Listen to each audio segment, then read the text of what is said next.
गरुड़ गान श्रृंखला के अंतर्गत विनोद कुमार शुक्ल की कविता प्रस्तुत है जीवन को मैंने पाया। यह कविता उनकी कविताओं के संग्रह कभी के बाद अभी से ली गई है। कविता पर एक संक्षिप्त टिप्पणी भी संलग्न है।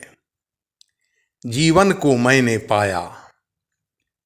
जीवन को मैंने पाया, इसे भूला नहीं और मर कर खोना भी नहीं चाहा कि अच्छे से एक दिन रहूं तब तक अमर रहूं। जिन्होंने शत्रुता निभाई मैं उनके साथ अमर रहूं कि एक दिन मित्रता निभाएंगे।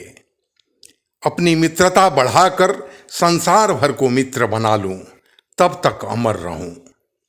तमाम दुखों के साथ अमर रहूं कि एक दिन आएगा जब कोई दुखी नहीं होगा और उनमें एक मैं रहूंगा।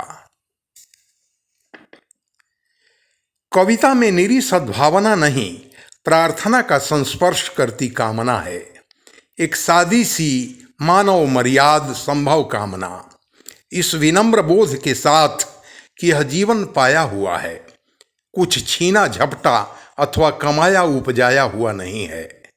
सबका जीवन पाया हुआ ही है, किंतु निरहंकार विनम्रता की यह अनुभव स्मृति कहाँ सब में पाई जाती है।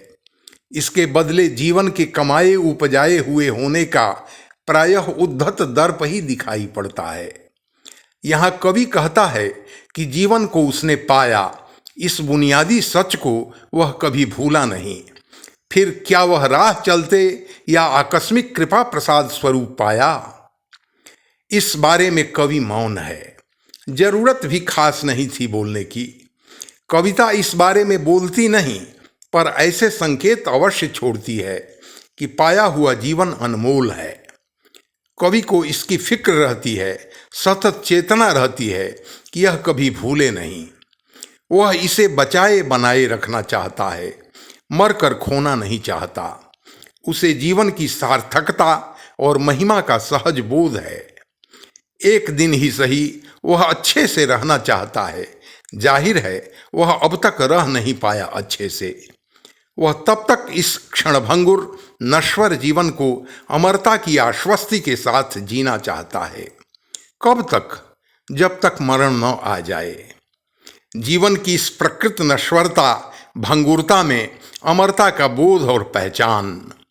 पर यह अमरता पारमार्थिक स्वर्गिक या दैवी नहीं, सरल सुलभ मानवीय अमरता है, पूरी तरह लौकिक। यह पशु प्राणियों जैसा गाफिल, लापरवाह या अचेतन जीवन जीना नहीं है।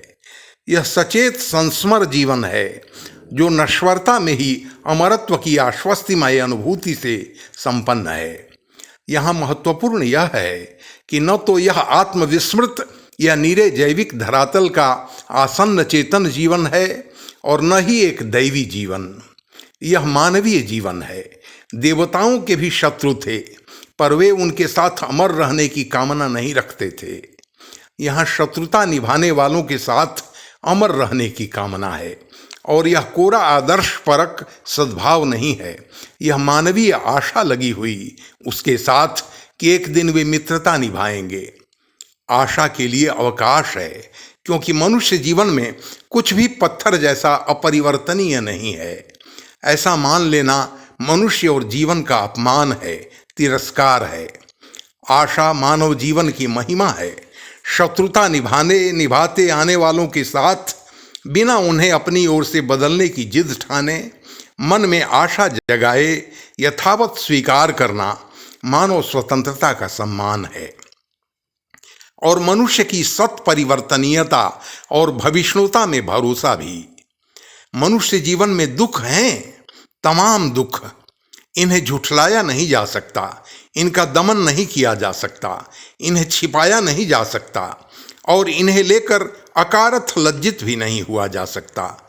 इन दुखों के साथ कवि मानवीय अमरत्व में बने रहना चाहता है, इस उम्मीद में नहीं कि सुख आएगा, बल्कि इस आशा में कि एक दिन आएगा कि कोई दुखी नहीं होगा। तब तक अमर रहने की कामना। कोई दुखी नहीं रहेगा, उनमें कवि स्वयं भी होगा।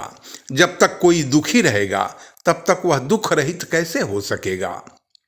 कविता में जीवन, शत्रु, मित्र, अमरता, आशा आदि शब्दों और प्रत्ययों का न केवल अर्थ विस्तार है, बल्कि इनके घिसे हुए बहुव्यवहृत अर्थों का उबार और प्रशस्त उद्धार भी।